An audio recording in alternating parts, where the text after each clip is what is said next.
দর্শক মন্ডলী, আসসালামু আলাইকুম। হাভেলি প্রপার্টি সময়ের ভাবনার পক্ষ থেকে আমি মাহমুদুর রহমান মান্না আপনাদের সবাইকে আমাদের আজকের অনুষ্ঠানে স্বাগত জানাচ্ছি। আমাদের আজকের অনুষ্ঠানে উপস্থিত আছেন জনাব আনু মোহাম্মদ, শিক্ষক, জাহাঙ্গীরনগর বিশ্ববিদ্যালয়। উপস্থিত আছেন মোহাম্মদ এ আরাফাত, শিক্ষক, ইন্ডিপেন্ডেন্ট ইউনিভার্সিটি বাংলাদেশ এবং নির্বাহী পরিচালক সুচিন্তা ফাউন্ডেশন। জনাব আনু মোহাম্মদ এবং জনাব আরাফাত, আপনাদের দুজনকেই স্বাগত আমাদের অনুষ্ঠানে। দর্শক মণ্ডলী, 21 সমাগত। আমরা যেরকম করে অনুষ্ঠান করি রাত সময় মিলিয়ে, তাতে এই রাতটা পোহালে আমরা 21-এ পা দেব। মহান ভাষা আন্দোলনের বীর শহীদদের স্মরণ করে আমাদের অনুষ্ঠান শুরু করছি। প্রধানত 21 আমাদের কি ব্যঞ্জনা দেয়, 21-এর তাৎপর্য এখন কি, এর অর্থনৈতিক, সামাজিক, রাজনৈতিক, সাংস্কৃতিক বৈশিষ্ট্য কি, বলা যেতে পারে এটা অনেক বড় ক্যানভাসের মধ্যে আমরা আজকের আলোচনাটা নিয়ে যাব, কিন্তু তাও সাম্প্রতিক পরিস্থিতির আলোকে। জনাব আনু মোহাম্মদ, আমি আপনাকে দিয়ে শুরু করি। আমার মনে হয় যে খুব ডিফিকাল্ট করলাম না বোধহয় আমার কথাটা? না, মানে 21 থেকে এখন আমরা এরকম করে বলি যে 21 আমাদের বাঙালি জাতিসত্তা গঠন করেছিল। এখন সেই জাতিসত্তা পরে স্বাধীন একটা জাতি রাষ্ট্র প্রতিষ্ঠা করেছে। এই জাতির অবস্থান বিশ্বের বাজারে কেমন? আবার ওয়ার্ল্ড কাপ চলছে, সারা বিশ্ব এখন আমাদের এখানে। অর্থনৈতিক পরিস্থিতিকে অনেকগুলো প্রশ্ন আছে অর্থনীতির মধ্যে, বিশেষ করে জাতিসংঘ বলছে খাদ্য সমস্যা অনেক বড়। এদিকে অভ্যন্তরীণভাবে আবার শেয়ার মার্কেট একটা বিরাট ধরনের সমস্যা তৈরি করেছে। মানে আপনাদের দুজনকেই আমি মনে করছি যে অনেক বেশি কথা কিন্তু খুব কম করে ভালো করে বলতে পারেন। এই জন্যে এত বড় ক্যানভাসটা দিলাম, নাহলে সাধারণত এত বড় ক্যানভাস আমি বলি না। আপনি শুরু করতে পারেন। 21শে ফেব্রুয়ারি তো তৈরি হয়েছিল, একদিনে তৈরি হয় নাই। সেটা ধরেন একটা তার প্রেক্ষাপট আছে, এবং সেই প্রেক্ষাপটের মধ্যে ধরেন রাষ্ট্রভাষা বাংলা চাই, এই স্লোগানটা আমরা 21শে ফেব্রুয়ারির সাথে সমর্থক ধরি। কিন্তু এই যে রাষ্ট্রভাষা বাংলার জন্য মানুষ যে জীবন দিল কিংবা রাস্তায় বেরিয়ে এলো, এটা শুধু ঢাকা শহরের ছাত্রদের ব্যাপার তো ছিল না। আসলে এটা সারা দেশে ছড়িয়েছিল এবং কৃষক শ্রমিকরাও তার মধ্যে যুক্ত হয়েছিল। এই যে যুক্ততা তৈরি হয়েছিল, তার পেছনে একটা ক্ষেত্রটা তৈরি হয়েছিল পাকিস্তান উত্তর সময়ে। পাকিস্তানের কাঠামোর মধ্যে তৎকালীন পূর্ব বাংলায় যে বৈষম্যমূলক যে ব্যবস্থা শুরু হয়েছিল, তার ফলে খাদ্যাভাব, যেটা খাদ্য সংকটের কথা আপনি বললেন, খাদ্য সংকট তৈরি হয়েছিল, জিনিসপত্রের দাম বেড়ে যাচ্ছিল, গ্রামের মানুষ, শহরের মানুষ, তাদের জীবন জীবিকার অনিশ্চয়তার সাথে এই বিষয়টা স্পষ্ট হয়েছিল যে পাকিস্তানের কেন্দ্রীয় সরকার এই অঞ্চলের মানুষের প্রতি বৈরীভাবাপন্ন, সেটা হচ্ছে মাতৃভাষা নিয়ে। তো তার ফলে সবগুলি মিলিয়ে 52 সালের এই ভাষা আন্দোলনটা ছিল আসলে আসলে যতটা মনে হয় তার থেকে বড় ক্যানভাসের বিষয়। তার জাতিগত আত্মনিয়ন্ত্রণ, জাতিগত পরিচয় এবং একই সঙ্গে একটা সম্মানজনক জীবন জীবিকা, একটা বাসভূমি। তো তার ফলে এই আন্দোলনটা সেখানে থামে নাই। যদিও রাষ্ট্রভাষা বাংলা স্বীকৃতি পেল, কিন্তু আন্দোলন তো থামে নাই, এবং আরো বড় এক্সপেকটেশন নিয়ে 71 সাল পর্যন্ত এসেছিল। এর মধ্যে কৃষক শ্রমিক আন্দোলন হয়েছে। এখন 71 সালের পরে যে বাংলাদেশ আমরা পেয়েছি, তারপরে তো 40 বছর পার হলো। 40 বছরের মধ্যে ধরেন এর মধ্যে আরেকটা বড় ঘটনা ঘটেছে যে 21শে ফেব্রুয়ারি আন্তর্জাতিক মাতৃভাষা দিবস হিসেবে প্রতিষ্ঠা পেয়েছে। এখন আইরনিটা হচ্ছে, মানে বৈপরীত্য অবস্থা হচ্ছে যে 21শে ফেব্রুয়ারি যখন আন্তর্জাতিক মাতৃভাষা দিবস হিসেবে প্রতিষ্ঠিত, তখন বাংলা ভাষা কিন্তু বাংলাদেশে প্রায় প্রান্তিক অবস্থায়। মানে বাংলা ভাষাটা এখন আদৌ বাংলাদেশের জনগণের অর্থনৈতিক, রাজনৈতিক একটা বড় ধরনের পরিবর্তনের জন্য উপযোগী কিনা, সেটা নিয়ে বিশেষত ভদ্র সমাজে, শিক্ষিত সমাজে অনেক সংশয়। এবং যে কারণে এখন ধরেন আপনি যদি আমলাদের প্রশিক্ষণ যেখানে হয় সেই প্রতিষ্ঠানে যান, সেখানে ইংরেজি ভাষা ছাড়া কোনো ভাষায় কথা বলা হয় না। কলেজ শিক্ষকদের যে ট্রেনিং দেওয়া হয়, সেখানে ইংরেজি ভাষাই প্রধানত শিক্ষা দেওয়ার চেষ্টা করা হয়। এটাকে আপনি প্রান্তিক অবস্থা বলছেন ভাষা? না, মানে বাংলা ভাষার তো জায়গা নাই, মানে যেখানে মূল ধারা সেখানে জায়গা। ডিজিটাল বাংলাদেশ আপনার লক্ষ্য বলেছেন। হ্যাঁ, সেখানে তো বাংলাতে ডিজিটাল বাংলাদেশ হবে নাকি? সব মাতৃভাষাতেই ডিজিটাল হতে পারে। আর ডিজিটাল বাংলাদেশ এরকম কিছু নাই। ডিজিটাল বাংলাদেশ এই আকাঙ্ক্ষাটাও আমার কাছে খুব স্পষ্ট মনে হয় না। ডিজিটাল বাংলাদেশ, আর পৃথিবীতে তো আর কোনো দেশ ডিজিটাল নাই।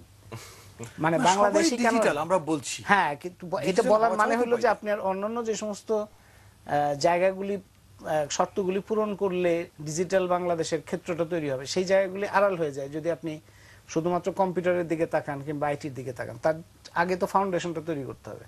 সেই ফাউন্ডেশনটা হচ্ছে শিক্ষা। সেই শিক্ষাটা কোন ভাষায় হবে, কোন ভাষায় হলে একটা দেশের মানুষ যথাযথভাবে শিক্ষা গ্রহণ করতে পারে। এই অবস্থায় যখন আন্তর্জাতিক মাতৃভাষা হলো, তখন বাংলা ভাষা প্রান্তিক হয়ে গেল এবং মানুষের মধ্যে এক ধরনের উপলব্ধি যে এই ভাষা দিয়ে, আমার মাতৃভাষা দিয়ে আমি বিশ্ব দরবারে যেতে পারবো না। আমার মাতৃভাষায় জ্ঞান বিজ্ঞানের বই নাই, আমার মাতৃভাষায় কথা বললে আমি বিশ্ব দরবারে কমিউনিকেট করতে পারি না। এইটা তথ্যগতভাবে ঠিক নয়, অবশ্য ঠিক নয়। এবং এই কারণে যে এখন টেকনোলজিক্যালি পৃথিবী এমন ডেভেলপ করছে, মানে সম্ভাবনাটা যেভাবে তৈরি হচ্ছে বা সুযোগগুলি, তাতে আর কিছুদিনের মধ্যে আপনি বাংলা ভাষায় কথা বলবেন, সেই ভাষায় আবার অন্য ভাষার যে মানুষ আছে সেই তার ভাষায় বুঝতে পারবে, কোনো অসুবিধা নেই। এখন প্রবলেম যেটা হচ্ছে, অটো ট্রান্সলেশন, হ্যাঁ, এটা অন্যান্য ভাষার মধ্যে হয়েছে, বাংলা ভাষায় এখনো এর মধ্যে আসে নাই, কিন্তু কিছু শিগগিরই চলে আসবে। চলে আসলে কিন্তু এই হীনমন্যতার জায়গাগুলি থাকবে না। কিন্তু হীনমন্যতার ফলে যেটা হয়েছে যে একটা জাতি কিংবা একটা জনগোষ্ঠী যদি ভাবে যে তার ভাষায় তার জ্ঞান চর্চার কোনো সুযোগ নাই, তাহলে তার পক্ষে কিন্তু খাদ্য সমস্যার সমাধান বলেন কিংবা জ্বালানি সমস্যার সমাধান বলেন কিংবা বিজ্ঞান প্রযুক্তি ক্ষেত্রে উন্নয়ন বলেন, সেটা হওয়া সম্ভব বলে আমি মনে করি না। পৃথিবীতে কোনো উদাহরণ নাই। কারণ এটা হচ্ছে সেলফ কনফিডেন্সের ব্যাপার, আত্মবিশ্বাসের ব্যাপার, আত্মপ্রত্যয়ের ব্যাপার এবং এমন একটা ভিত্তি তৈরি হওয়া মনোজগৎ এবং অন্যান্য ক্ষেত্রে, যেটা ছাড়া মানুষ অগ্রসর হতে পারে না। আমি মনে করি যে শিক্ষার বিভিন্ন স্তরে ইংরেজি ভাষা বর্তমানে আন্তর্জাতিক ভাষা হিসেবে আমাদের জন্য খুব দরকার। কিন্তু যেই জায়গাটা সমস্যা এখন হয়েছে, মানে হীনমন্যতা থেকে যেটা হয় কিংবা কাঙ্গালপনা থেকে যেটা হয়, ইংরেজি ভাষায় জ্ঞান চর্চার জন্য যে ইংরেজি ভাষার প্রতি আগ্রহ তৈরি হয়েছে তা না। এইটা আগ্রহটা তৈরি হয়েছে যে এটা, কিংবা জ্ঞান চর্চার জন্য বাংলা ভাষা অনুপযোগী তাও নয়। এই আগ্রহটা তৈরি হয়েছে আপনি খুব দ্রুত কিছু হয়তো কথাবার্তা বলতে পারছেন কিংবা করেসপন্ডেন্স, আমাদের যে ধরনের পেশাগুলি এখন খুব আকর্ষণীয় সেগুলি হলো করেসপন্ডেন্স কিংবা আন্তর্জাতিক বিভিন্ন ধরনের যোগাযোগ ইত্যাদি। কিন্তু শুধুমাত্র করেসপন্ডেন্স যেহেতু একটা দেশ চলে না, একটা দেশের জন্য তো আপনি যেমন অর্থশাস্ত্র বুঝতে হবে, সমাজতত্ত্ব বুঝতে হবে, ইতিহাস বুঝতে হবে, দর্শন বুঝতে হবে, বিজ্ঞান বুঝতে হবে। এবং এই বোঝাটা, জায়গাটাকে শক্তভাবে দাঁড় করানোর জন্য মাতৃভাষার কোনো বিকল্প নাই। এই জায়গাটা কিন্তু একটা বড় ধরনের সমস্যা তৈরি হচ্ছে। তার মানে আমি যেটা বলতে যাচ্ছি যে মাতৃভাষার আজকের যে দুর্দশা কিংবা প্রান্তিক অবস্থান, সেই প্রান্তিক অবস্থান হচ্ছে অনেকগুলো ক্ষেত্রে জাতীয় আত্মমর্যাদা কিংবা জাতীয় যে একটা শক্তিশালী অবস্থান নেওয়ার ক্ষেত্রে যে ব্যর্থতা, তারই একটা প্রতিফলন হচ্ছে যে মাতৃভাষাটাকে আপনি ধারণ করতে পারছেন না কিংবা তাকে শক্তিশালী জায়গায় নিতে পারছেন না। পৃথিবীর জ্ঞান বিজ্ঞানের সমস্ত কিছু, আপনি জাপানে যান, চায়নায় যান কিংবা থাইল্যান্ডে যান, সেখানে গিয়ে দেখবেন যে জ্ঞান বিজ্ঞানের সমস্ত কিছুর সাথে সাথে তাদের ভাষায় অনুবাদ হচ্ছে এবং সেখানকার জনগোষ্ঠী তার ভাষার কারণে সে বঞ্চিত হচ্ছে না জ্ঞান বিজ্ঞানের চর্চার জন্য। বাংলাদেশে এইটা হচ্ছে। আবার আসবো আপনার কাছে, মানে এরকম একটা বিতর্ক আগে ছিল, মাঝে কিন্তু একভাবে চাপাই পড়ে গেছিল। আপনি আবার এখন যখন বলছেন এই বিতর্ক খুব চালু বিতর্ক না, কিন্তু তারপরে ওটা একটা জরুরি দরকার। তো মোহাম্মদ রাফাত কি বলবেন? অনেক ক্ষেত্রে আমি জনাব আনু মোহাম্মদের সাথে একমত। কিছু কিছু ক্ষেত্রে আমার নিজস্ব কিছু মানে মতামত আছে যেগুলো আমি এখানে বলতে চাই। প্রথম কথা হচ্ছে 21শে ফেব্রুয়ারি দিয়ে তো আপনি শুরু করলেন যে আমাদের বাঙালি জাতীয়তাবাদী যে চেতনার যে শুরুটা, এবং ভাষা জাতীয়তাবাদের একটি বড় কম্পোনেন্ট। ভাষা ভিত্তিক জাতীয়তাবাদ বলাটাও যেমন ভুল হবে আমার opinion, but at the same time একই সাথে এটা একটা অনেক গুরুত্বপূর্ণ একটা উপাদান এই জাতীয়তাবাদী চেতনার, এবং সেখান থেকেই শুরু। পরবর্তীতে এসে আমাদের অর্থনৈতিক বৈষম্য এবং এই বিষয়গুলি অনেক বড় হয়ে উঠে এসেছে। আমরা দেখেছি যে আমরা বঞ্চিত হচ্ছি, মুক্তিযুদ্ধের দিকে আমরা ধীরে ধীরে ধাবিত হয়েছি। কিন্তু তার আগে যেটি হচ্ছে ভাষা দিয়ে যে শুরুটা, যে হুট করে ঘোষণা করা হলো উর্দু, একমাত্র উর্দুই হবে রাষ্ট্রীয় ভাষা, যেখানে গোটা পাকিস্তানে মেজরিটি সংখ্যাগরিষ্ঠ কিন্তু বাঙালিরা ছিল। পশ্চিম পাকিস্তানে অন্যান্য এথনিক যে গ্রুপগুলো ছিল সবাই মিলে তাদের যে সংখ্যা তার চেয়ে বেশি ছিল শুধু বাঙালিরা।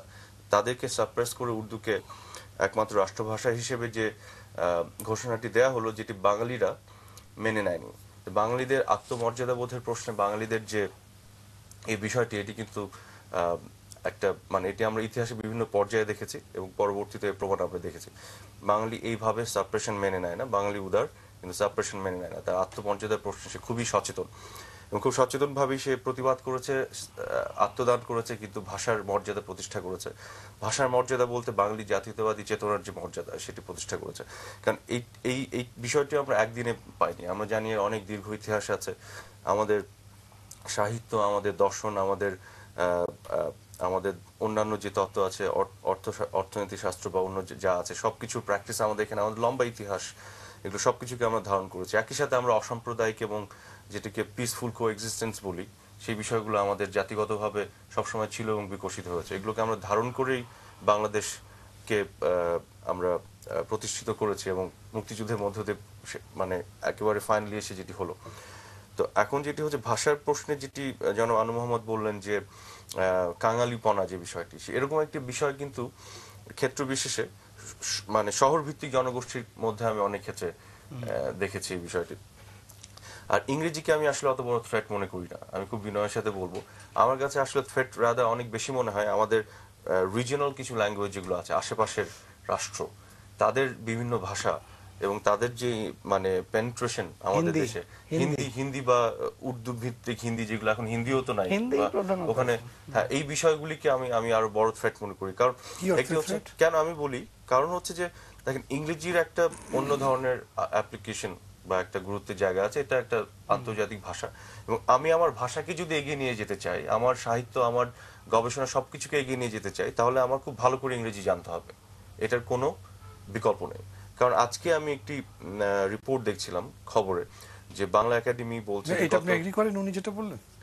ইংরেজি ভালোভাবে তো জানতেই হবে, আমার ভাষা, আমার ভাষার বিনিময়ে নয়, বেশি ভালো জানতে হবে। আমার ভাষার বিনিময়ে জানতে গেলে যেটা হবে যে ওইটা জানলাম, আমি জানার পরে এটা তো এই জনগোষ্ঠীর মধ্যে কোনো কাজে না, অবশ্যই সেটি নয়, সেটা নয়, এটার সাথে আপনাকে যোগ করতে হবে এটা। আমি কিন্তু অবজেক্টিভ কিন্তু একই আমাদের দুজনের, উনি যেটা বললেন আমি ওনার সাথে একমত হয়ে বলছি। এবং যেটি আজকে যেটি একটি রিপোর্টের কথা যেটি বলছিলাম, গত 50-55 বছর বাংলা একাডেমি খুব বেশি হলে 50টি বই অনুবাদ করেছে ইংরেজিতে, এবং তারা এখন চেষ্টা করছে তাদের অনুবাদ করার যে ডিভিশন যেটি আছে সেটাকে একটু অ্যাক্টিভেট করে আরো বেশি উদ্যোগী হয়। তো বাংলাদেশে যে লিটারেচার, এটা যদি আন্তর্জাতিকভাবে এটাকে এক্সপোজার আমি দিতে চাই, তাহলে তো আমাকে ইংরেজিতে অনুবাদ করতে হবে। আমি যদি গোটা বিশ্বব্যাপী যে জ্ঞান চর্চা হচ্ছে, যে গবেষণা এবং যে রিসার্চ হচ্ছে, তার মধ্যে যদি আমি ঢুকতে চাই, আমার হয় ইংরেজি শিখতে হবে, অথবা কিছু মানুষকে খুব ভালো ইংরেজি জানতে হবে যারা অনুবাদ করে বাংলাতে নিয়ে আসবে। তো বিশেষ করে অনুবাদ করে বাংলাতে আনাটার প্রয়োজনীয়তা অনেক বেশি আমি মনে করি, যদি বাংলাকে আরো বেশি চর্চার মধ্যে নিয়ে আসতে হয়। কাজে ইংরেজি ভালো শেখার কোনো বিকল্প নেই, একেবারেই নেই। কিন্তু আমার যদি ওই উদ্দেশ্য যদি এটি হয় যে বাংলা কি হবে, বাংলার তো দরকার নেই, ইংরেজি শিখলে হয়ে গেল, সেইভাবে ইংরেজি শিখতে গেলে আমার সেখানে মতদ্বৈধতা থাকবে।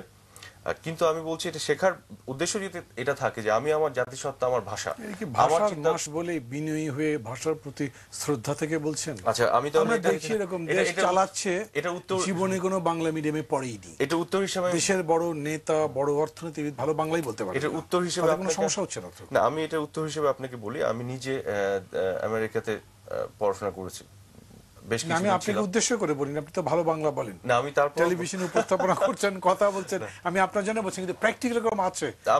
আমি একটু বলি আপনাকে, প্র্যাকটিক্যালি ওইটারই উত্তর দিতে যে আমি বলি, এটা আমরা সমস্যায় পড়বই। আমরা যদি মনে করি কোনো অসুবিধা হচ্ছে না, হবে না, আমি এটা মানতে রাজি না, অবশ্যই অসুবিধা হবে এবং আমরা পড়বো। কিভাবে আমি বলি, আমি নিজে যখন আমেরিকাতে ছিলাম, পড়াশোনা করছি, তখন আমি হিউস্টনে ছিলাম। তখন আমি প্রত্যেক সপ্তাহে 1.5 ঘন্টা গাড়ি চালিয়ে একটি পাঠশালা তৈরি করা হয়েছিল, যেখানে ওখানকার যারা বাঙালি কমিউনিটির যে বাচ্চারা বড় হচ্ছে এবং ওইখানকার স্কুলে যাচ্ছে, তাদেরকে বাংলা শেখানোর জন্য ক খ গ ঘ থেকে শুরু করে। এবং আমি নিজে, আমার কোনো এক্সপার্টিস নাই ওই বয়সে পড়ানোর, বাট আমার নিজের উদ্যোগেই, ওখানে আরো কিছু মানুষ ছিল যাদের উদ্যোগ নিয়েছিলেন, এবং শুধুমাত্র ওই চেতনা থেকে যে এরা ইংরেজিটা শিখবে ভালো করে, বা তাও খুব ভালো করে শিখছে কিনা, ভালো করে বলতে পারা তো ভালো করে শেখা না, ভালো করে পড়তে এবং লিখতে পারার একটা বিষয় আছে, সেখানেও বাংলাদেশিদের ঘরে জন্ম নেওয়া ছেলে মেয়ে বাংলাদেশের অ্যাবসলিউটলি তাদের জন্যই। এবং যে আমি নিজে ক খ গ ঘ শেখাতাম, ওই কমিটমেন্ট থেকে আমার মনে হচ্ছে যে না, শেখার প্রয়োজন আছে। ওটার কি দরকার, বাংলাদেশে আসবে, বাংলাদেশে আসুক বা না আসুক, তারা কি কনফিউজড একটা মানে citizen of the no man's land হয়ে তারা বড় হবে? তাদের নিজস্ব একটা রুট তো তাদের আছে, জগৎ তো জানতে হবে। জগৎ জানতে হবে, তার তার তার তার মানে আপনাদের উদ্যোগটা ছিল ওই জন্য যে তাদেরকে বাঙালি কালচারের সাথে ভাষা করার। পরিচিতিটা যাতে থেকে যায় এবং সেটাকে সে তার মতন করে সে এগিয়ে নিয়ে যাবে আমেরিকার মধ্যে থেকে। আমি যেটি মনে করি যে আমি অবশ্যই গ্লোবাল সিটিজেন হতে চাই, বিশ্ব নাগরিক হতে চাই, কিন্তু আমি আমার বাঙালিত্বকে হারিয়ে আপনি আপনার পয়েন্টটা মনে রাখবেন। আমি একটা বিরতিতে যাব, তার আগে আমি একটা ঘটনা বলে দিই চট করে। জার্মানির এক জায়গাতে আমি গেছি আমার কাজে, একটা সেমিনার ছিল, শেষ করার পরে সেখানে আসছি অনেক বাঙালি। তো সেখান থেকে আবার ধরেন আশেপাশে যারা আছে, ইতালি, জার্মানি, অন্য জায়গার এই সমস্ত দেশেরও তিন চারজন আসছে, কথা হচ্ছে। তারা কিন্তু তাদের ফার্স্ট জেনারেশন ওখানেই জন্ম নিয়েছে এবং সবার মুখে আমি শুনেছি যে তাদের ছেলেমেয়েরা আর বাংলাদেশি বলে পরিচয় দিতে চায় না। একটা আইডেন্টিফিকেশনের ক্রাইসিস আছে, আইডেন্টিটি ক্রাইসিস। তাই আমি বললাম যে কিভাবে সলভ করছেন? তো বলে এরকম হয়েছে যে আমরা বাংলাদেশি আছি, ওরা তো এখানকার হয়ে গেছে। তো তাদের চেষ্টা করছেন না আপনি তাদের বাংলাদেশে নেওয়ার জন্য? কেউ কেউ চেষ্টা করছেন, কেউ কেউ সফল আছেন, কিন্তু পার্সেন্টেজ মানে সফলতার পার্সেন্টেজটা কম ওরা বলেছেন। এনিওয়ে বিষয়ের উপর আলোচনা করবো আবার। দর্শক আলোচনা তো আসলে আপনারাই শুরু করেছেন। আমি একটা পার্টিকুলার প্রশ্ন জিজ্ঞেস করছিলাম যে ডিজিটাল বাংলাদেশ যখন বলছি, তখন এইটা আপনি এখন পর্যন্ত মাতৃভাষায় কোনো সুযোগ নেই কিছু চর্চা করবেন। ধরেন যারা আন্তর্জাতিক ব্যবসা করছেন, করেসপন্ডেন্স তো লাগবেই। আমরা বলি যে প্রচারই প্রসার, আইটি, এখন আইটির যুগ, এগুলো কোনো কিছু কিন্তু বাংলাতে নাই। আমি বাংলাতে একটা মেল পাঠাতে পারছি না কোথাও। আপনি প্রথম যে প্রশ্নটা তুলেছিলেন, প্রশ্ন তুলে আবার আপনি জবাব দিয়েছেন কিন্তু বাংলাতে আসছেন, কিন্তু এই যে জটিলতাটা তৈরি হলো সেটা সম্পর্কে আপনি আবার আমার মনে হচ্ছে ডিজিটাল, মানে ডিজিটাল বা দুনিয়াটা তো এরকম একটা জায়গায় চলে আসছে। মানে দুটো আপনারা দুইজন মিলে এটা স্বীকার করছেন যে বাংলাও শিখতে হবে এবং বাংলার বৃদ্ধির জন্যও ইংরেজি লাগবে, মাতৃভাষার সমৃদ্ধির জন্যও আন্তর্জাতিক ভাষা এটা শিখিয়ে তাতে আপনারা বরঞ্চ একটু জোরই দিচ্ছেন। মানে দুটোকে মিক্স করছেন কিভাবে সেটা আমি জিজ্ঞেস করছি।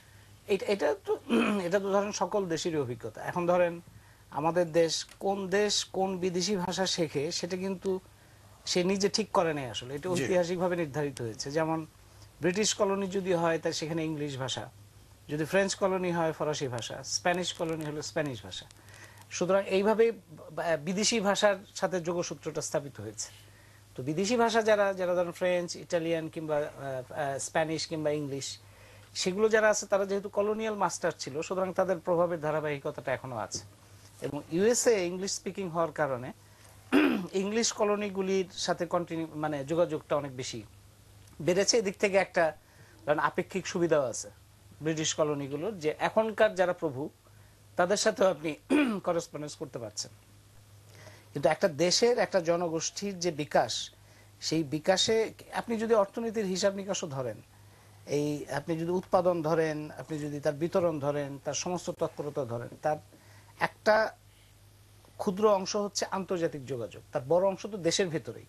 আপনি ধরেন কৃষক উৎপাদন করছে, তার উৎপাদন উপকরণ লাগে, পানি বিষয়ে আপনার নীতি দরকার, কৃষি বিষয়ে আপনার নীতি দরকার, স্বাস্থ্য বিষয়ে নীতি দরকার, শিক্ষা বিষয়ে নীতি দরকার। এই সমস্ত কিছু আপনার তৈরি করতে হবে। তৈরি করে জনগোষ্ঠীর সাথে আপনার যোগাযোগ স্থাপন করতে হবে, সরকারি কর্মকর্তাদের এবং সরকারি পরিচালকদের এবং রাজনীতিবিদদের এবং বুদ্ধিবৃত্তিক জগতে যারা আছে।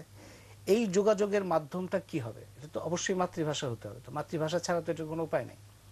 এখন সেই মাতৃভাষায় সমৃদ্ধ হবে কিভাবে? মানে বর্তমান সময়ের জ্ঞান বিজ্ঞানের চর্চার সাথে আমি সম্পর্ক রাখবো কিভাবে? রাখতে গেলে আমাকে যোগাযোগ রাখতে হবে যে আন্তর্জাতিকভাবে কি কি কাজ হচ্ছে। সেটা ধরেন যে কোনো ভাষায় কাজ হোক না কেন, সেটা আরবি হোক, স্প্যানিশ হোক কিংবা ইটালিয়ান হোক, যে ভাষাই হোক, কিংবা তুর্ক ভাষায় হোক, সেগুলো খুব দ্রুত ইংরেজি ভাষায় অনুবাদ হয়ে যায়। তার ফলে আমাদের পক্ষে সম্ভব যোগাযোগ রাখা। আর যদি এখানে ওই জাতীয় দায়িত্ব সম্পন্ন প্রক্রিয়াটা আমাদের এখানে থাকতো, তাহলে আমরা যেটা দেখতাম যে বাংলা ভাষার ভাষী লোকজনেরা তার থেকে পিছিয়ে নাই। বাংলা ভাষায় যে কথা বলে সে আন্তর্জাতিক যে কোনো ভাষায় প্রকাশিত যে কোনো সাথে তার যোগাযোগ হচ্ছে। এবং আরাফাত যেটা বললেন সেটাও গুরুত্বপূর্ণ। বাংলা ভাষায় অনেক গুরুত্বপূর্ণ কাজ হচ্ছে, সাহিত্যে, শিল্পে, অর্থশাস্ত্রে, সমাজবিজ্ঞানে অনেক ধরনের কাজ হচ্ছে, গবেষণা, যেটা দুনিয়ার মানুষ জানে না। সেটা জানানো, সেটা তাদের ভাষায়। আমাদের পক্ষে ইংরেজি ভাষাতেই সহজ, যেহেতু আমরা ওটার সাথে পরিচিত।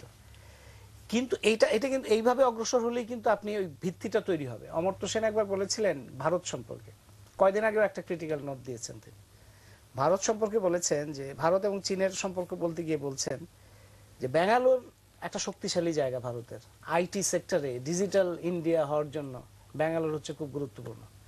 তো অমর্ত্য সেন বলছেন যে 100টা ব্যাঙ্গালোর হলেও ইন্ডিয়া চায়নাকে ধরতে পারবে না যদি না তার প্রাথমিক শিক্ষার ভিত্তিটা ঠিক করে, তার চিকিৎসা ব্যবস্থার ভিত্তিটা ঠিক করে। সুতরাং আপনি ধরেন পায়ের নিচে মাটি নাই, আমি উপরে একটা ঝুলে থাকলাম কম্পিউটার বা আইটি দিয়ে, ওইটা দিয়ে তো কোনো আপনার ফান্ডামেন্টাল কোনো অগ্রগতি হবে না। এবং ইংরেজির ক্ষেত্রে, ইংরেজি জানার ক্ষেত্রে আমাদের একটা বড় সমস্যা হচ্ছে ইংরেজি সম্পর্কে একটা কাঙালপনা। আপনি ধরেন বাংলাদেশের ছেলে মেয়ে, আমার নিজের ছাত্রছাত্রীদেরই দেখেছি আমি, তারা বিদেশে গেছে, ধরেন ফ্রান্সে গেছে, যে ফরাসি ভাষায় 1 বছরের মধ্যে শিখে পিএইচডি পর্যন্ত করেছে, জার্মান ভাষায় পিএইচডি করেছে, রাশিয়ান ভাষায় পিএইচডি করেছে। সেই জেনারেশনের ছেলে মেয়েরা 12 বছর ইংরেজি পড়লো ইন্টারমিডিয়েট পর্যন্ত, তারপরে ইংরেজি ভাষায় কথা বলার জন্য বলতে গিয়ে সে সাংঘাতিক রকম নার্ভাস। তার মনে হয় যে সে কোন একটা ভুল হয়ে যায়। বাংলা ভাষায় অজস্র ভুল হচ্ছে, সেটা নিয়ে কোনো মাথা ব্যথা নেই। ইংরেজি ভাষায় একটা ভুল হলে সমাজ ছিছি ধিক্কার দিতে থাকে যে ইংরেজি হয় নাই। আপনি ইন্ডিয়াতে দেখবেন যে ইন্ডিয়াতে ইংরেজি অজস্র ভুল করে বলে যাচ্ছে, সেটা নিয়ে সেই আপনার ওই ধরনের হীনমন্যতা নাই যে আমি এটা, তার ফলে সে গতির সঙ্গে বলতে পারছে। আরাফাত যেটা বললেন যে প্রবাসী বাংলাদেশি যারা, তারা বাংলা ভাষা শেখার জন্য চেষ্টা করছে, আমি অনেকের কথা জানি, কিন্তু বাংলাদেশে একটা জেনারেশন তৈরি হচ্ছে এখন যারা বাংলা ভাষার সাথে যাদের কোনো যোগাযোগ নাই, তাদের বাংলা ভাষা শেখানো কিন্তু আরো কঠিন, আরো বেশি জরুরিও বটে। এবং তারা বলছিলাম একটা জগতে বসবাস করে যে জগৎটা বাংলাদেশের সাথে তার কোনো সম্পর্ক নাই, বাংলাদেশের বাকি অঞ্চল সে জানে না। এবং এই ছেলে মেয়েদের দোষ দেওয়া যাবে না, কারণ তার বাবা মারা চেষ্টা করে, অনেক ক্ষেত্রে আমি জানি বাবা মারা চেষ্টা করে যাতে তাদের বাংলা ভাষার সাথে কোনো যোগ না থাকে।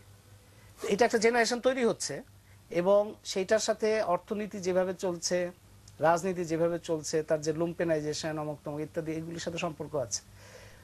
কিন্তু এটা তো পথ না। আসলে কোনো দেশ উদাহরণ নাই যে আমি, এমনকি আমাদের এখানে যে সমস্ত নীতি হয়, সরকারি নীতি হচ্ছে জনগণের জন্য, সেটা ইংরেজি ভাষায় কি কারণে হবে? প্রথমত তো বাংলা ভাষায় হবে, এবং প্রথমত জনগণ জানবে, তারপরে তো আপনি আন্তর্জাতিক সংস্থা কে জানবে না জানবে সেটা তো জানবে। আপনি এই দৃষ্টিভঙ্গিটাই তো বোঝায় যে আপনি, জনগণ আপনার কাছে দ্বিতীয় জায়গায় আছে, প্রান্তিক জায়গায় আছে। তো আমার যেটা মনে হয় যে রাষ্ট্র পরিচালক কিংবা যারা রাষ্ট্র পরিচালনা করেন, তারা যদি মনে করেন, পরিষ্কার করা দরকার তাদের পজিশন, তারা যদি মনে করেন যে বাংলা ভাষার দরকার নাই, আমরা ইংরেজি ভাষায় করবো, আমাদের আমলাদের বিভিন্ন, তারা তো বাংলাদেশে বিভিন্ন জায়গায় কাজ করেন। আমি পিএটিসি একটা প্রতিষ্ঠান যেখানে সরকারি কর্মকর্তাদের ট্রেনিং হয়, সেখানে আমি মাঝে মধ্যে ক্লাস নেই, সরকারি কর্মকর্তা, সেখানে ইংরেজি ভাষা ছাড়া কোনো ভাষা, ইংরেজি ভাষায়, বাংলা ভাষা সেখানে অনুমোদিত না। তা আমি রেক্টর সাহেবকে জিজ্ঞেস করেছিলাম যে এটা কি কারণে, মানে আপনার ইংরেজি ভাষা কেন, কিংবা তাদের কাঁটা চামচে ভাত খেতে হবে কি কারণে, মানে এবং টাই পরে বসে থাকতে হবে কেন, মানে এইটা সরকারি কর্মকর্তা এই ট্রেনিংটা কেন দিতে হবে? তো রেক্টর সাহেব বলেছিলেন যেন বিদেশিদের সাথে নেগোসিয়েশন করতে হয়, তো সেই জন্য, মানে বিদেশিদের সাথে নেগোসিয়েশন করাই তো সরকারি কর্মকর্তাদের একমাত্র কাজ না, সে তো জনগণের মধ্যে কাজ করছে। মানে আপনি দৃষ্টিভঙ্গিটা দেখেন, এবং এটা সরকার নির্বিশেষে চলছে, কিন্তু সরকার পরিবর্তন হয়, এই নীতিগুলির কিন্তু কোনো পরিবর্তন হয় না। তার ফলে আপনি প্রথম থেকেই প্রশাসনকে জনগণ থেকে বিচ্ছিন্ন করে ফেলছেন, এবং তার মধ্যে বিদেশি সম্পর্কে একটা হীনমন্যতা তৈরি করছেন। এখন বিদেশি যদি ফরাসি হয় তখন আপনি কি করবেন? তখন তো আপনার একটা দোভাষী নিতে হবে। বিদেশি যদি চাইনিজ হয়, চাইনিজদের সাথে তো এখন অনেক কিছু আপনার ডিল করতে হয়। জাপানি যদি হয়, তারা তো ইংরেজি ভাষায় কথা বলবে না। তো কাজে ইংরেজি ভাষার চর্চা করেই আপনি যে বিদেশিদের সাথে নেগোসিয়েশন হচ্ছে তা তো না। এবং 60 দশকে যখন সিএসপিরা ছিলেন, যারা খুব ভালো ইংরেজি জানতেন, তখন যে বাংলাদেশে যে সমস্ত নেগোসিয়েশন হয়েছে, সেটা যে বাংলাদেশের জন্য খুব ভালো হয়েছে 60 দশক বা 70 দশকে, সেটাও তো আমরা বলতে পারি না। ইংরেজি ভাষা জানলেই তার নেগোসিয়েশন ভালো হয় না, সেটা ধরল তার পজিশনটা ঠিক থাকতে হবে। তো সেই কারণে আমার মনে হয় যে জাতীয় পরিচয়, জাতীয় আত্মমর্যাদা এবং জাতীয় লক্ষ্য, এবং পুরো জনগোষ্ঠীকে একটা আত্মমর্যাদা সম্পন্ন জাতি হিসেবে তৈরি করা, এই জায়গাটাতেই বড় ধরনের একটা ঘাটতি আছে। এবং যেটা 21শে ফেব্রুয়ারির আগে এই জায়গাটা পরিষ্কার করা দরকার। যদি রাষ্ট্র পরিচালকরা মনে করেন যে বাংলা ভাষার দরকার নেই, তাহলে 21শে ফেব্রুয়ারিতে পরিষ্কার করে বলুন যে 21শে ফেব্রুয়ারি ভুল ছিল। আর এটা পরিষ্কার করা দরকার, তাদের দিক থেকে তাদের স্বচ্ছ হওয়া দরকার। এখন নিজেরা মাতৃভাষাকে যতটা এরকম তো সম্ভব কেউ বলতে যাচ্ছেন না। না প্রান্তিকীকরণ করবেন, শিক্ষা ব্যবস্থা, নীতি, প্রশিক্ষণ সমস্ত জায়গায় বাংলা ভাষা হয়ে যাবে প্রান্তিক, এবং তারা আবার বলবেন যে আমরা মাতৃভাষা বাংলার জন্য জীবন দিয়ে এই দেশকে একটা বিরাট একটা ঘটনা ঘটেছে ইত্যাদি। এই প্রহসনের হাত থেকে মুক্ত হওয়া দরকার, শুধুমাত্র 21শে ফেব্রুয়ারিকে বাঁচানোর জন্য না, আমি মনে করি যে আমাদের নিজেদেরও বাঁচানোর জন্য। কারণ আমাদের যাত্রাটা তাইলে পরিষ্কার হবে আমাদের পায়ের নিচের মাটিটা যদি আমরা শক্ত করার জন্য উদ্যোগ গ্রহণ করি। বাংলা ভাষা আমাদের, বাংলা ভাষায় জ্ঞান বিজ্ঞান চর্চার জায়গাটাকে অনেক সম্প্রসারিত করতে হবে, এবং তার সাথে সংযোগ থাকতে হবে ইংরেজি ভাষাটা আমাদের জানতে হবে। কিন্তু ইংরেজি ভাষাটা অপরিহার্য, অনিবার্য, সকলের জন্য বাধ্যতামূলক, এবং সকল ক্ষেত্রে সেটা দিয়ে আমার জ্ঞান বিজ্ঞান চর্চার মাপকাঠি তৈরি করা এবং একটা হীনমন্যতার বোধ সমাজের মধ্যে তৈরি করা, এখান থেকে মুক্ত না হলে আমাদের কিন্তু বিপদ আছে। মানে আপনি কথাগুলো শুনলেন, সেটার পরিপ্রেক্ষিতে বরং কিন্তু সাথে আর একটা প্রশ্ন আমি যুক্ত করতে চাই, যেটা আমরা এই আলোচনা শুরুর আগে কথাটা তুলেছিলাম। আমাদের এখানে অনেকগুলো ছোট ছোট জাতিসত্তা আছে, তাদের কিন্তু অনেকেই আবার মনে করেন নিজেদের ভাষার ভিত্তিতে তাদেরকে করতে দেওয়া উচিত। সেটা তো একটা মানে মানবাধিকারের বিষয়ের মধ্যেও পড়ে। কি বলবেন? শুধু এখানে আমি একটা লাইন শুধু বলি, 21শে ফেব্রুয়ারি 1952 সালে কিন্তু মাতৃভাষায় কথা বলার অধিকার ছিল। এখন একটা আন্তর্জাতিক মাতৃভাষা দিবস, সুতরাং প্রত্যেকের মাতৃভাষায় কথা বলার অধিকার প্রতিষ্ঠা করা কিন্তু 21শে ফেব্রুয়ারি একটা বড় ধরনের। এক্স্যাক্টলি, আমি এটাই বলতে যাচ্ছিলাম যে 21শে ফেব্রুয়ারি এবং আমাদের মুক্তিযুদ্ধের যে চেতনা, সেই চেতনা হচ্ছে যে পারস্পরিক ডেমোক্রেটিক যে অন্যান্য রাইটস গুলোকে প্রতি শ্রদ্ধাশীল হওয়া এবং অন্যের ভাষা সংস্কৃতির প্রতি শ্রদ্ধাশীল হওয়ার যে বিষয়টা, পিসফুল কোএক্সিস্টেন্সের যে বিষয়টা, যার বিরুদ্ধে ছিল আমাদের লড়াই, সেই লড়াইয়ে আমরা বিজয়ী হয়ে আমরা সেই একই কাজ করতে পারি না। আমাদের ওইটা আরো অধিকতর ওই শ্রদ্ধাশীল হওয়ার বিষয়টা আমাদের দেখাতে হবে।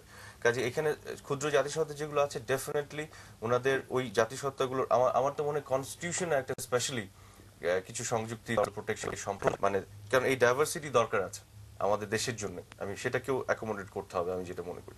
আরেকটি বিষয় যেটি বললেন জনাব আনু মোহাম্মদের কথা ধরে আমি বলতে চাই যে হীনমন্যতা যে বিষয়টি আপনি ব্যাখ্যা করলেন, যে এটি কিন্তু খুবই জরুরি এই বিষয়টা অ্যাড্রেস করে। কারণ ইংরেজি ভালো জানা কিন্তু আমি কতটুকু শিক্ষিত তার ইন্ডিকেটর নয়, এটা একটা ভাষা মাত্র।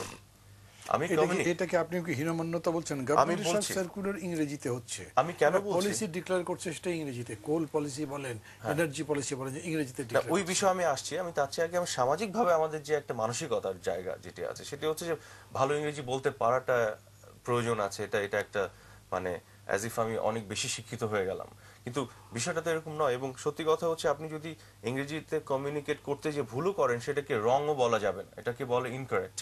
কারণ আপনি কমিউনিকেশনটা যদি এস্টাবলিশড হয়, অ্যাজ লং অ্যাজ আপনি বুঝতে পারছেন, এটা হয়ে গেছে। কাজে একবার গ্রামাটিক্যালি ঠিক থাকতে হবে, নট নেসেসারিলি। কাজে এটাকে রংও বলে না, এটাকে ভুল বলেন, এটাকে বলে এটা সঠিক নয়, কারণ কমিউনিকেশন মূল উদ্দেশ্য হয়ে গেছে।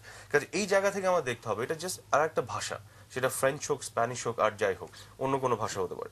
এটা শেখার প্রয়োজনীয়তা আছে। বাস্তবতা নিরিখে আমরা বুঝতে পারছি কেন আমার ভাষা, আমার সংস্কৃতি, আমার যে গবেষণা সবকিছুকে আমি আরো সম্প্রসারিত করবো এই জন্য।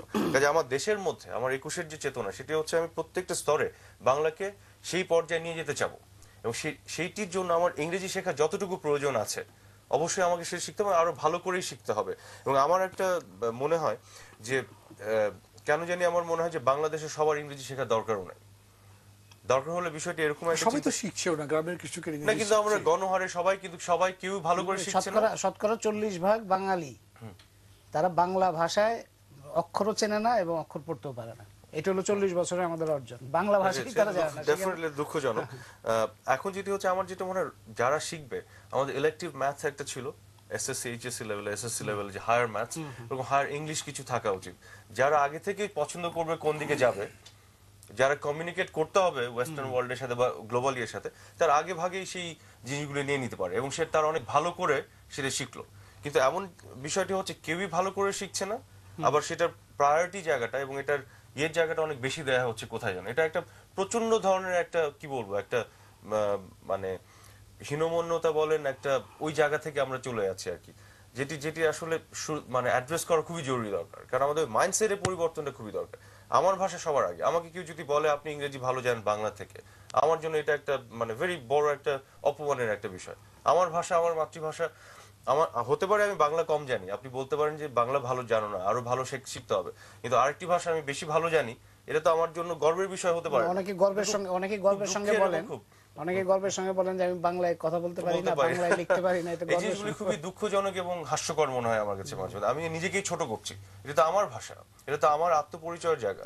কাজে এটাকে সম্প্রসারণের জন্য মানে ইংরেজি শিখতে হলে আমি আরো বেশি করে শিখবো। আমি ইন্টারন্যাশনাল লেভেলে আরেকটি যেটি ডক্টর আনু মোহাম্মদ বললেন, আমি প্রচন্ডভাবে এগ্রি করি, সেটি হচ্ছে যে দেশের ভিতরে যে আমাদের মূলের জায়গাতে আমাদের অ্যাড্রেস করতে হবে, সেখানে উন্নয়নের দরকার। শুধুমাত্র কমিউনিকেট করা ওয়েস্টার্ন ওয়ার্ল্ডের সাথে শুধু ওইখানে ফোকাস করলে হবে না।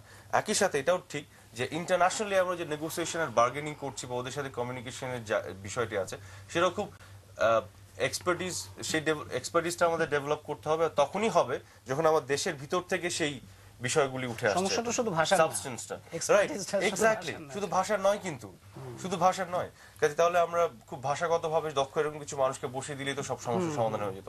বিষয়টি সেটা নয়। কাজে আমাদের নিজেদের প্রতি আত্মমর্যাদা বোধের জায়গাটি তৈরি করতে হবে, নিজেদের ইন্ডিজিনাস সহজাতভাবে মাটি থেকে, হোম গ্রোন যেটাকে আমরা ইংরেজিতে বলি, এই বিষয়গুলিকে আরো ফোকাস করতে হবে, এটাকে আরো উঠে আনার বিষয়। কারণ আমাদের সেই ঐতিহ্য, সেই ইতিহাস এগুলো আছে তো, এবং আমরা তো পারি এগুলো। আমাদের যথেষ্ট আছে, সম্পদ আছে দেশে। সম্পদ বলতে আমি বোঝাচ্ছি যে যেমন ধরুন একটি ছোট্ট অপ্রাসঙ্গিক ভাবে হবে কিনা আমি বুঝতে পারছেন যে যুদ্ধাপরাধের বিচারের যে বিষয়টি পৃথিবীর অন্যান্য দেশে হয়েছে, ইউনাইটেড নেশনস, আমি একটু ছোট করে শেষ করি।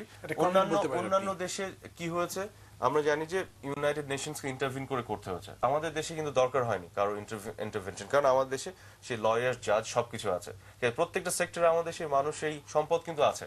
আমাদেরকে শুধু একটু ফোকাস করতে হবে, বুঝে নিতে হবে যে আমরা কোন জায়গাতে উন্নয়ন করতে চাই। ধন্যবাদ। কিছু বলবেন? মানে আমার আসলে সময় শেষ হয়ে গেছে, তবু শেষে যদি কিছু বলতে চান। না, আমি মনে করি যে আমাদের স্কুল পর্যায়ে, কলেজ পর্যায়ে, বিশ্ববিদ্যালয় পর্যায়ে মাতৃভাষায় যথেষ্ট সংখ্যক বইপত্র যোগান দেওয়া এবং বুদ্ধিবৃত্তিক জগতের সাথে যারা আছেন, প্রচার জগতে যারা আছেন, তারা যদি এই জায়গাটা পরিষ্কার করেন মানুষের মধ্যে যে ভাষাটা হচ্ছে ভাব প্রকাশের মাধ্যম, ভাবটা শক্তিশালী করাটাই দরকার। আমি বিজ্ঞান জানা দরকার, আমার অর্থশাস্ত্র জানা দরকার, সাহিত্য জানা দরকার। আমি যদি ভাবটা জানি, আমি যদি জ্ঞানটা আমার মধ্যে আসে, প্রকাশ করার জন্য যে মাধ্যম দরকার সেটা কিন্তু বাংলা এবং ইংরেজি কিংবা ফরাসি কিংবা স্প্যানিশ, যেটাতে চাইবো আমরা পারবো, ওটা তো কোনো অসুবিধা নেই। আগে আমার ভিত্তিটা শক্তিশালী করি, সেইটার জন্যই শিক্ষা বলেন, ভাষা বলেন বা অন্যান্য নীতি যেগুলো, সেগুলো ঠিক করা দরকার। ছোট করে একটু অ্যাড করতে পারি, ডিজিটাল বাংলাদেশ নিয়ে একটা কথা উঠেছে এখানে, একটু বলি। সেটা হচ্ছে ব্যাঙ্গালোরে যে বিষয়টি ঘটেছে, তারা একটি বিষয়কে ফোকাস করে কাজ করেছিল, আউটসোর্সিং। কিন্তু আমাদের এখানে ডিজিটাল বাংলাদেশ যে বিষয়টি বলা হচ্ছে, আমার সুযোগ হচ্ছে এটি পুরো ঘেটে দেখার। এটার ব্যাপ্তি অনেক বড়, এখানে শিক্ষাও অন্তর্গত, এবং শুধু কম্পিউটার শিক্ষা না, যে আমাদের সাধারণ শিক্ষার মধ্যে শুধু যেটি করা হচ্ছে টেকনোলজিকে ইনকর্পোরেট করা হচ্ছে। যেমন আগে আমরা গাছে লিখতাম, এখন কলম ব্যবহার করি। এখানে আরো উচ্চতর কোনো টেকনোলজিকে এনে শিক্ষার মান বৃদ্ধি করার প্রচেষ্টা নেওয়া হচ্ছে। তো এটির ব্যাপ্তি আরো বড়, এবং আমার মনে হয় এটা একটা পজিটিভ দিকে আমাদের নিয়ে যাবে হয়তো। ধন্যবাদ। জনাব মোহাম্মদ আরাফাত এবং জনাব আনু মোহাম্মদ এতক্ষণ ধরে কথা বলেছেন এবং ভালো আলোচনা করছেন, আমি বলবো সেই জন্য ধন্যবাদ জানাচ্ছি। দর্শক মন্ডলী, এতক্ষণ ধরে আপনারা দুজনের কথা শুনলেন 21/2011-তে আমাদের দেশে, আর 21 আন্তর্জাতিক মাতৃভাষা দিবস হিসেবে সারা বিশ্বে এখন কি তাৎপর্য বহন করে, একভাবে এই আলোচনায় কিন্তু তারা দুজন করেছেন, যেখানে সমস্ত ভাষার স্বকীয়তা, সেই ভাষায় যারা কথা বলেন তাদের স্বাধীনতা, তাদের অধিকারের কথা আছে, এবং সবচেয়ে বড় কথা হচ্ছে ভাষা যে একটা বাহন মত প্রকাশের, এবং সবশেষে জনাব আনু মোহাম্মদ বলেছেন ভাব প্রকাশের একটি মাধ্যম। এটা আমাদের সবার বোঝা দরকার। সেজন্যই ভাব যাতে স্পষ্ট থাকে এবং সেই ভাব যাতে ঠিক মতো প্রকাশ করতে পারি, নিঃসন্দেহে তার জন্য মাতৃভাষাই সবচাইতে উপযোগী আমাদের জন্য। যার যার যে মাতৃভাষা তাতেই সবচাইতে সহজ হবে। অতএব তারা দুজন মিলেই বলছেন এই 21-এ, অথবা আমরা যত তাড়াতাড়ি পারি, ভাষার উপরে, মাতৃভাষার উপরে আমাদের জ্ঞানকে আরো বেশি চর্চা করবার যে সমস্ত উপযোগিতার প্রয়োজন সেগুলো তৈরি করা, তাতেই আমরা কেবল সামনের দিকে যেতে পারি। যেরকম ভাবা হচ্ছে যে আন্তর্জাতিক বাজারে ব্যবসা বাণিজ্যে যোগাযোগের জন্য, যেটাকে আমরা কমিউনিকেশন, করেসপন্ডেন্স বলি সাধারণত ইংরেজিতে, সেটার জন্য ইংরেজি জানা বেশি দরকার। ওনারা বলেছেন এখন এরকম হয়েছে যে আন্তর্জাতিক বাজারে প্রবেশ করবার জন্য শুধু ইংরেজি জানলে চলে না, চাইনিজ জানতে হয়, জাপানিজ জানতে হয়, অন্যান্য ভাষাও জানতে হয়। তার মানে আগে কেন যোগাযোগ করব, সেই যোগাযোগে আমার লাভটা কি, আমার দেশের জন্য এটা কি কল্যাণ বয়ে আনবে, সেটা ভালো করে বোঝা দরকার। তারপরে এই যোগাযোগের মাধ্যম আমরা নিজেরা ভালো করে নিশ্চয়ই তৈরি করতে পারবো। তারা কেউই কথা বলছেন না যারা ইংরেজি শেখার দরকার নেই, বরঞ্চ বলছেন যে ভাষাকে সমৃদ্ধ করবার জন্য, মাতৃভাষাকে সমৃদ্ধ করবার জন্য আমাদের দেশের পরিপ্রেক্ষিতে ইংরেজি ভাষা আমাদের কাজ করতে পারে, ভালো সহায়তা করতে পারে। কাজে ইংরেজিও শেখা হোক। মূল বিষয় হচ্ছে একটি জাতিকে জাতি হিসেবে শক্তিশালী সমৃদ্ধ জাতি হিসেবে গড়ে তোলবার জন্য তার মাতৃভাষায় জ্ঞান চর্চা আরো বেশি ব্যাপ্ত করতে হবে, ব্যাপক করতে হবে, উচ্চ শিক্ষা পর্যন্ত যেন সেটা পৌঁছাতে পারে তার ব্যবস্থা করতে হবে। দর্শক মন্ডলী, বরকত, সালাম, রফিক, শফিক, জব্বারকে আবার গভীর শ্রদ্ধার সাথে স্মরণ করছি যখন আমরা অনুষ্ঠানটা শেষ করতে যাচ্ছি। তাদের রক্তদানের মধ্যে দিয়েই আমরা এত দূর এগিয়েছি, আমাদের চেতনা এত প্রখর হয়েছে, আমাদের জাতিসত্তার দূতনা স্পষ্ট হয়েছে, আমরা শেষ পর্যন্ত লড়াই করে জয়লাভ করেছি। গভীর শ্রদ্ধা তাদের সাথে, তাদের প্রতি, সমগ্র বাঙালি জাতির মুক্তির জন্য যারা যারা জীবন দিয়েছেন তাদের সবার প্রতি। আপনারা ভালো থাকুন, সুস্থ থাকুন, খোদা হাফেজ।